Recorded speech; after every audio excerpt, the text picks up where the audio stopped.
ಎಲ್ಲರೂ ಅವರವರ ವಿಚಾರಗಳನ್ನು ಹೇಳಿದರು. ಆದರೆ ಇದು ಸಾಮಾನ್ಯ ವಿಚಾರ ಅಲ್ಲ, ಇದು ಸಾಮಾನ್ಯ ವಿಚಾರ ಅಲ್ಲ. ಈಗ ಕೋರ್ಟ್ನಲ್ಲಿ ವಕೀಲರು ಭಾಳ ಬಂದಿರಿ, ಯಾವುದಕ್ಕೆ ಗೊತ್ತಿರ್ತಾರೆ, ಅಮಿತ್ ಶಾ ಹಾಜರ್ ಹೈ, ಅಮಿತ್ ಶಾ ಹಾಜರ್ ಹೈ, ಅಮಿತ್ ಶಾ ಹಾಜರ್ ಹೈ ಅಂತ ನಾಲ್ಕು ಮನುಷ್ಯ ನಮ್ಮ ಬಾಬಾ ಸಾಹೇಬರ ಬಗ್ಗೆ ಮಾತಾಡೋಕೆ ಏನೂ ಹಕ್ಕಿಲ್ಲ.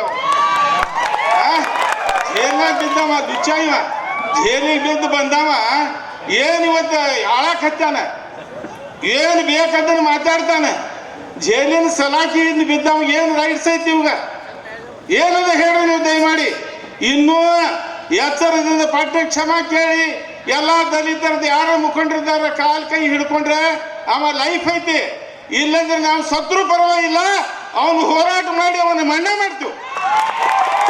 ಏನು ತಿಳ್ಕೊಂಡಾನ ದಲಿತರಂದ್ರೆ ಏನು ತಿಳ್ಕೊಂಡಾನ, ಸುಮ್ಮನೆ ಮಾಡ್ಕೊಂಡು ತಿನ್ನಕತ್ತಾನೆ, ದೇಶದ್ದೆಲ್ಲ ಸಗಣಿ ತಿನ್ನಕತ್ತಾನೆ, ಅಡ್ವೈಸ್ ಮಾಡಿದಾನೆ. ಮಗ ಇವ ಎಲ್ಲೆಲ್ಲಿ ಕಲ್ತಾನೆ, ಎಲ್ಲಿ ಕಲ್ತಾನೆ, ಏನೂ ಇಲ್ಲ.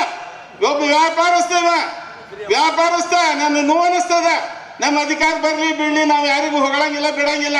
ಬಾಬಾ ಸಾಹೇಬರ್ ಅಂದ್ರೆ ನಮ್ಮ ದೇವ್ರ. ಇವತ್ತು ಏನಾರು ಬಿಳಿಯಂಗಿ ಹಾಕೊಂಡಿನಂದ್ರೆ ಬಾಬಾ ಸಾಹೇಬರ ಪುಣ್ಯ ಇದು. ಎಲ್ಲರೂ ದಲಿತರು ಏನಂತ ತಿಳ್ಕೊಂಡಾರ ಇವರು. ಪಾಪದ ಏನೋ ನರೇಂದ್ರ ಮೋದಿ ಹೇಳ್ತಾರೆ, अवगट इधु मारे बहुत अच्छा भाषण करते हैं नरेंद्र मोदी जी। मैं आपको यहाँ से अपील कर रहा हूँ उर्दू में या हिंदी में, तुम्हें क्या भी करो ऐसा ये दलित के बारे में तुम्हें अच्छा रहे तो इमीडिएटली वो अमित शाह को तलर उतारो, कैबिनेट से बाहर डालो। एक हरामखोर हमारा सबका जिंदगी हराम कर रहे हैं तो हम कहीं सुनेंगे, सुनते नहीं। दलित अभी बहुत स्ट्रांग है, इंडिया में इतने नहीं, वर्ल्ड दलित मिलेंगे। तेरे अमित शाह का एक एक दाढ़ी उखाड़ को डालेंगे, हमें छोड़ेंगे नहीं।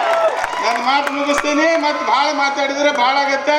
550 ಶುಗರ್ ಐತಿ, BP ಐತಿ, ನಮ್ಮ ಗುರುಗಳು ಕುಂತಾರ, ಇಳಿತೀನಿ ಸರ್। ಧನ್ಯವಾದಗಳು ಬಲರಾಮ್ ನಾಯಕ್ ಅವರಿಗೂ ಕೂಡ।